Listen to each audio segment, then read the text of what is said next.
Rangers, and welcome to Ranger Review YouTube channel. In today's video, I'll be going over the history of disabilities in the United States. Let's go ahead and dive right on in. We have come a long way since the beginning of our nation on the treatment and way that we think about people with disabilities. I thought it would be a good time to go over some of the history and context of that history.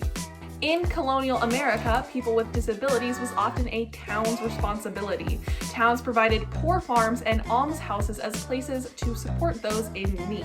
Individuals with disabilities, criminals, and paupers were often lumped together under one roof.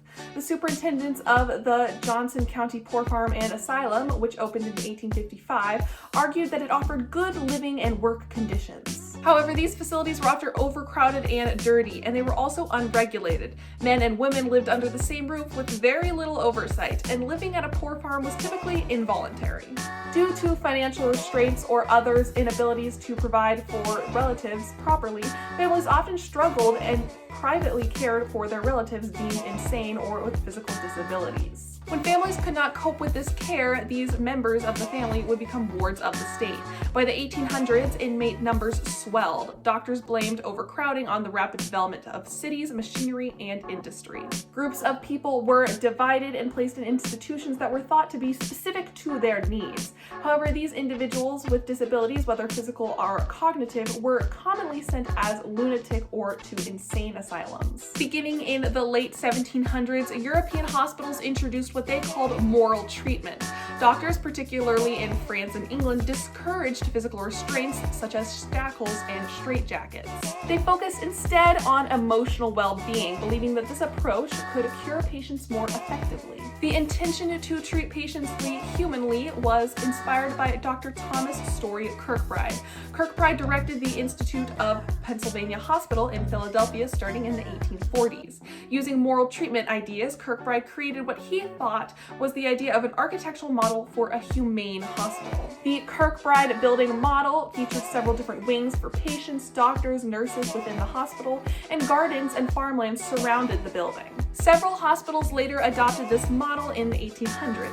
Some of these hospitals include the Weston Hospital of West Virginia, which opened in 1864, and the Fergus Falls Hospital of Minnesota, established in 1890. Religious organizations supported this concept of moral treatment. The Friends Asylum of the Insane in Philadelphia, founded in 1813, is one such example. Doctors there used a combination of Quaker views and medical science of the era.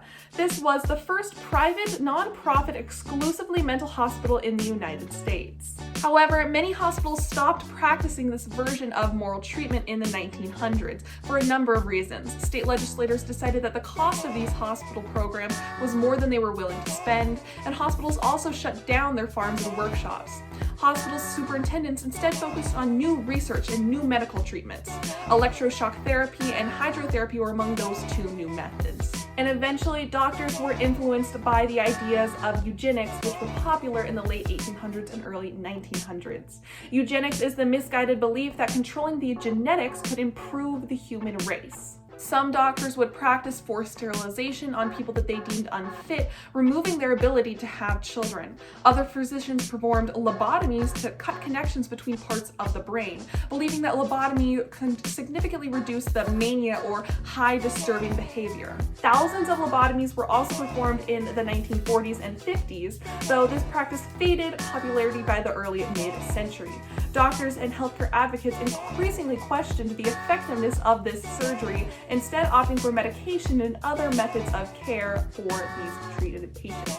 This can also be linked to education for people with disabilities, which developed in an era shaped by the Civil War, abolition, and scientific discoveries. Samuel Gridley Howe and Alexander Graham Bell were among two promoters of educational reform for individuals with disabilities in the 1800s. They also helped research causes and possible cures for certain conditions. They would fund schools and research programs to help with these certain conditions, and again, Alexander Graham Bell would support the popular idea of eugenics at the time. Treatment and perceptions of disability have undergone a massive amount of transformation, especially since the 1900s. This has happened because people with disabilities have demanded and created those changes. Like other civil rights movements, the disability rights movement has a long history. Examples of activism can be found among among various disability groups dating back to the 1800s.